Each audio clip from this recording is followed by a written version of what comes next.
discrepancy. For instance, you read the King James Bible, and it may say one thing. You read the New American Standard Bible, and it may say something else. And you look at the two, and you're like, which is right? Well, a King James only person would say, well, the King James is right. And you throw away that New American Standard Bible, or you throw away your English Standard Bible, or you throw away your, what's your New Century, is the Gene, or what else? Any NIV, you throw it away. You King James is always right. That's not always the case. I know that get me shot in some churches, get me stoned in others.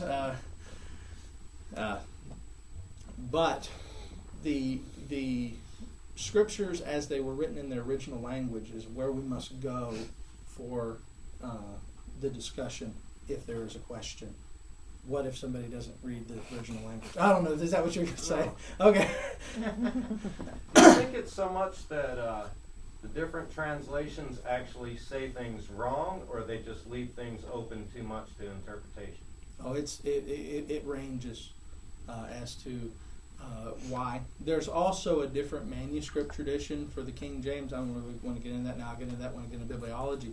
There is a different manuscript tradition for one than there is the other, because the King James Bible, the people who wrote the King James Bible were dealing with what is called the Textus Receptus, which was limited in the source material at the time, because there's been 300 years, 400 years worth of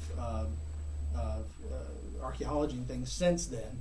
And when we look at a text now that they didn't have access to, but this text goes back to first century, we can say, okay, we have a closer to what the original stated. Okay, and you get the debate goes, well, but King James is the only one. Well, if that is the case, then basically you're saying that the King James version came from a translation, which is the Textus Receptus, that made a change somewhere, because we can show the change and how it happened.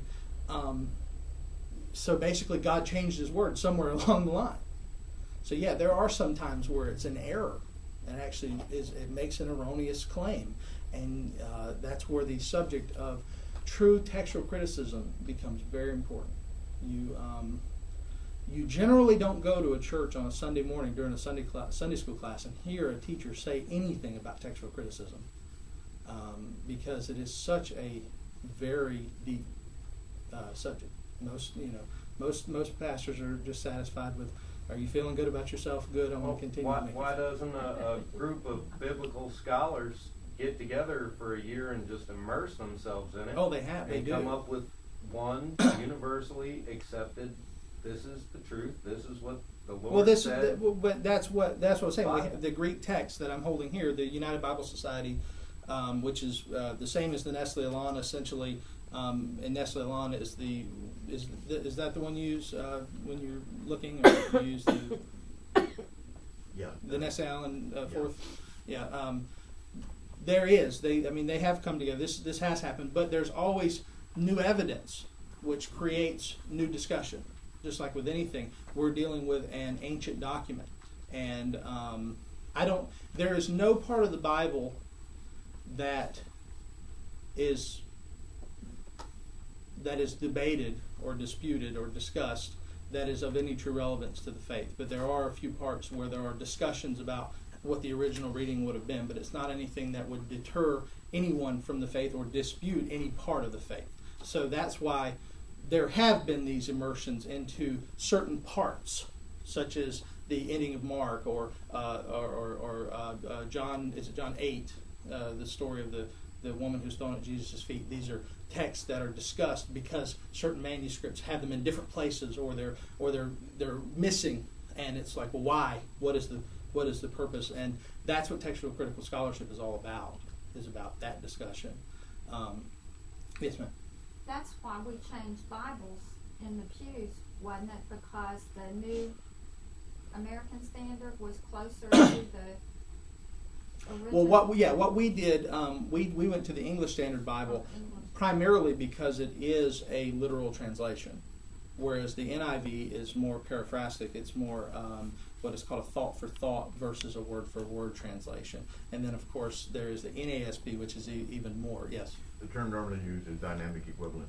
Yes, dynamic equivalent is meaning that for instance, the greatest explanation of this, and again we're getting a step ahead to bibliology, but this is very interesting. There's a phrase in German. Morning hours have gold in their mouths.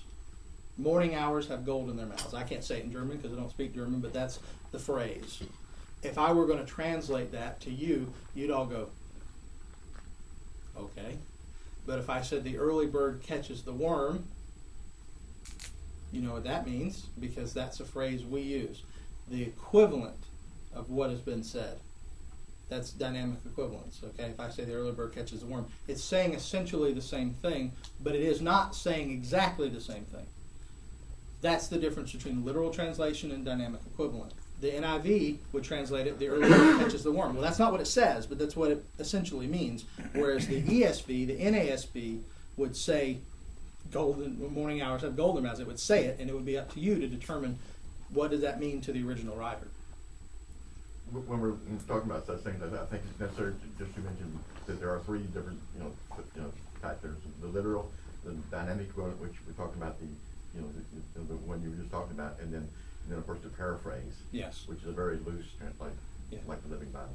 Yeah, paraphrases are much different. Paraphrases, the Message Bible, the Living Bible. That is an absolute, basically, interpretation.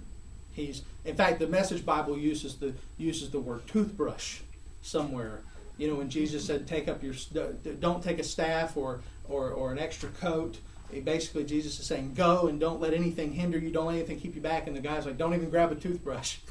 And pretty sure Jesus didn't say toothbrush. But that's just an interesting little statement of how they. Keith, Yes. don't we have to wonder? Not all of us are theology giants like these two guys and yourself. Don't we have to wonder in the future how the Bibles, or like the Living Bible and whatever, it's going to become so relaxed until, isn't it going to really lose its true meaning? Oh, I think it has. Starting a message at the beginning of the room, like back in grade school. Yeah, I think honestly, I think that it already has, in a lot of the paraphrases, lost its meaning. And so that's why but I make the argument that most people don't read Greek, and I understand that, but we read English, and we can go to an English equivalent, meaning that it's a literal translation of what the Greek said. That's what we have that's what we went to the ESV, because I believe it's a literal translation. The NASB is a little bit, I don't want to say it's more literal. It's there are certain parts of it that are more firm to the foundation, if you will. But even that being said, Dr. White makes a joke. He said the ESV is just the NASB without semicolons. But it's, whether or not we want to argue about that, that's my point is, you get a literal English Bible and you read from a literal English Bible, meaning it's literally translating the Greek, and you're much more apt to get to the right information in that. Whereas if you read a paraphrase, you're reading basically someone's commentary on it. A paraphrase mixes commentary and text, where a literal translation, you're reading just the text. Okay? So, number one, we believe that the Bible is true. Number two, we apply proper hermeneutics. Explained this last week, what hermeneutics are. Hermeneutics are the method of interpretation. Method that we use is the literal interpretation, the grammatical, historical method of interpretation. We look at the grammar, we look at the historical context.